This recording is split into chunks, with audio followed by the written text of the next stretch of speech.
Hello guys, welcome to Melnamal Indaris. இன்னைக்கு நம்ம பார்க்க போற வீடியோ என்னன்னா ரவா லட்டு எப்படி சிம்பிளா வீட்லயே ஈஸியா பண்ணலாம்ங்கறது தான் இந்த வீடியோல நீங்க பார்க்க போறீங்க. வீடியோக்குள்ள போறதுக்கு முன்னால நீங்க இப்பதான் என்ன ஃபர்ஸ்ட் டைம் பார்க்கறீங்கனா என்னோட சேனலை Subscribe பண்ணுங்க. பக்கத்துல இருக்க பெல் ஐகானையும் மறக்காம கிளிக் பண்ணுங்க. அப்பதான் நான் போடுற வீடியோஸ்க்கு உங்களுக்கு நோட்டிஃபிகேஷன்ல வரும். வாங்க வீடியோக்குள்ள போலாம்.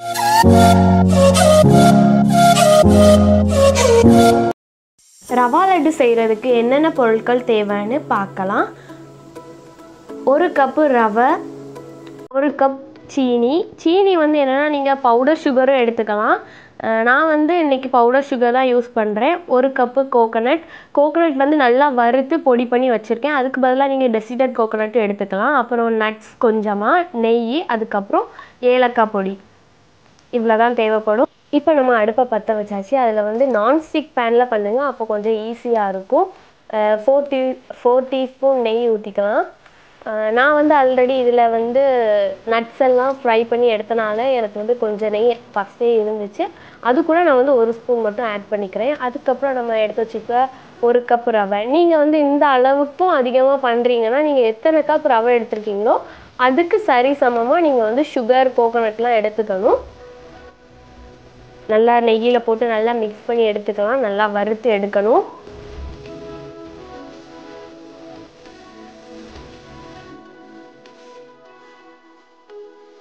ரவை வந்து நெய் கூட நல்லா வறுப்பட்டு வரும்போது நல்ல ஸ்மெல் வரும். அந்த ஸ்மெல் வந்து சூப்பராக இருக்கும். அப்போவே தெரிஞ்சுக்கலாம் நீங்கள் வந்து நல்லா ரவை வறுப்பட்டாச்சு அப்படின்னு. நம்ம இந்த ஸ்டேஜில் சுகரை ஆட் பண்ணிக்கலாம். நான் இன்றைக்கி பவுடர் சுகர் தான் எடுத்திருக்கேன். பவுடர் சுகர்னால் வேறு ஒன்றும் இல்லை, சீனியை வந்து நம்ம மிக்சியில் போட்டு அரைச்சி எடுத்தால் பவுடர் சுகர் யூஸ் பண்ணாலும் இல்லை நார்மலாக நம்ம சுகர் யூஸ் பண்ணாலும் ரெண்டுமே சேம் அளவு தான். 1 கப்புன்னு தான் போடணும். நீங்கள் ரவையோட அளவு அதிகமாக எடுத்தீங்கன்னா நீங்கள் வந்து இதுக்கும் அதிகமாக சுகர் எடுத்துக்கணும். நீங்கள் சுகர் இனிப்பு நல்லா எடுத்துப்பீங்க அப்படின்னா இந்த அளவு உங்களுக்கு கரெக்டாக இருக்கும். இல்லை கம்மியாக எனக்கு வேணும் அப்படின்னா நீங்கள் இந்த அளவுலேருந்து கொஞ்சம் கம்மி பண்ணி சேர்த்துக்கோங்க. இப்போ வந்து சுகர் எல்லாமே நல்லா மிக்ஸ் ஆகி வரணும்.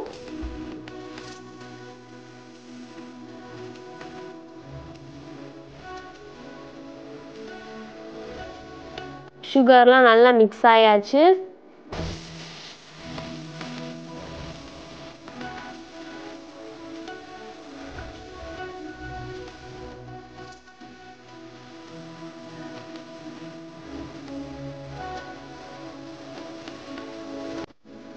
இந்த ஸ்டேஜில் நம்ம வறுத்து எடுத்து வச்சுருக்க கோகோனட்டை நம்ம இதில் போடலாம். நீங்கள் டெசிடட் கோகோனட் வச்சுருந்தீங்கன்னா அது கூட யூஸ் பண்ணிக்கலாம். ஆனால் அது வந்து கொஞ்சம் காஸ்ட்லி. நம்ம இடத்துல அவ்வளோவா கிடைக்காது. நம்ம பெரிய சூப்பர் மார்க்கெட்டில் ஈஸியாக கிடைக்கும். நான் வந்து அது கிடைக்காதனால நான் இன்றைக்கி வந்து வறுத்து அரைச்சி வச்சுருக்கேன் கோகோனட்டை, அவ்வளோதான். இது எல்லாமே நல்லா மிக்ஸ் ஆகும்போது சூப்பராக ஸ்மெல் வந்து அப்படி வேறு லெவலில் வரும். இதுக்கப்புறமா கொஞ்சமாக ஒரு 3லேருந்து 4 ஸ்பூன் அளவு பால் தேவைப்படும். இது வந்து நம்ம பால் அதிகமாக ஊற்றிட்டோன்னா நம்மளுக்கு வந்து டோட்டலாகவே வேஸ்ட் ஆகிரும். வேஸ்ட் ஆகும்னு சொல்ல மாட்டேன், அது வந்து அப்படியே ரெசிப்பியே அப்படி தலைகீழ போயிடும். நீங்கள் பால் அதிகமாக ஊற்றுனீங்கன்னா அது வந்து கேசரி ஆகிரும். ஸோ அதை நீங்கள் பார்த்துக்கோங்க. பால் கூட நல்லா மிக்ஸ் ஆனதுக்கப்புறமா நம்ம வந்து இதில் ஏலக்காய் பொடி 1 ஸ்பூன் சேர்த்துக்கலாம். ஏலக்காய் பொடி போட்டோடனே உங்களுக்கு தெரிஞ்சிடும் ரெடி ஆகிட்டு அப்படின்னு. லட்டு மனம் அப்படி எடுக்கும். அதுக்கப்புறம் நம்ம வந்து வறுத்தெடுத்த முந்திரியையும் கிறிஸ்மஸையும் நம்ம அதில் போட்டுக்கலாம். நீங்கள் வந்து இந்த நட்ஸ் மட்டும்தான் போடணும் அப்படின்னு கிடையாது. உங்களுக்கு வேறு என்ன நட்ஸ்லாம் பிடிக்குமோ அது கூட போட்டுக்கலாம். சூப்பராக இருக்கும். நட்ஸ் அதிகமாக போடுங்க, அப்போ வேறு லெவலில் இருக்கும். ரெசிபிக்கு முக்கியமாக நம்ம பண்ண வேண்டியது என்னென்னா நம்ம ஃபஸ்ட்லேருந்து லாஸ்ட்டு வரைக்கும் லோ ஃப்ளேம்லேயே தான் வச்சு பண்ணணும். ஹை ஃப்ளேமில் வைக்கவே கூடாது. லோ ஃப்ளேமில் வச்சு ஃபுல் அண்ட் ஃபுல் பண்ணணும். இந்த ஸ்டேஜில் நம்ம வந்து அடுப்பை ஆஃப் பண்ணிடலாம். நம்ம வந்து இறக்கி வேறு பாத்திரத்தில் எடுத்து வச்சு நம்ம உருட்ட ஆரம்பிச்சிட வேண்டியதான். நம்ம ரொம்ப கெட்டியாக கையில் இருத்தி பிடிச்சி உருட்டணும். அந்த சூடு ஆறுறதுக்கு முன்னாலேயே நம்ம வந்து உருட்டிடணும். அப்போ தான் நம்மளுக்கு வந்து அந்த ரவுண்டு ஷேப் வரும். அப்படி இல்லைன்னா அது வந்து கெட்டி ஆயிரும். அதுக்கப்புறம் நம்மளால் உருட்ட முடியாது. ஸோ அதையும் பார்த்துக்கோங்க. நான் வந்து உங்களுக்கு உருட்டுறதெல்லாம் நான் வந்து காமிக்கலை. நான் வந்து இப்போ உருட்டி எடுத்து வச்சாச்சு. பாருங்கள், சூப்பராக ரவா லட்டு ரெடி ஆகிடுச்சு.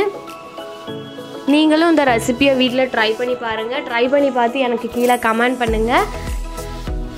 ரவா லட்டு சூப்பராக ரெடி ஆகிடுச்சு பாருங்கள். எனக்கு வந்து இன்றைக்கி பண்ண அளவில் எனக்கு வந்து மொத்தமாக 10 to 12 வரைக்கும் கிடச்சிச்சு.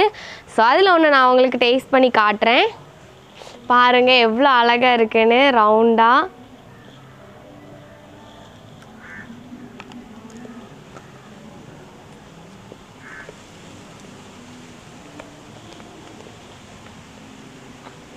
நல்லா இனிப்பாக டேஸ்ட்டாக இருக்குது.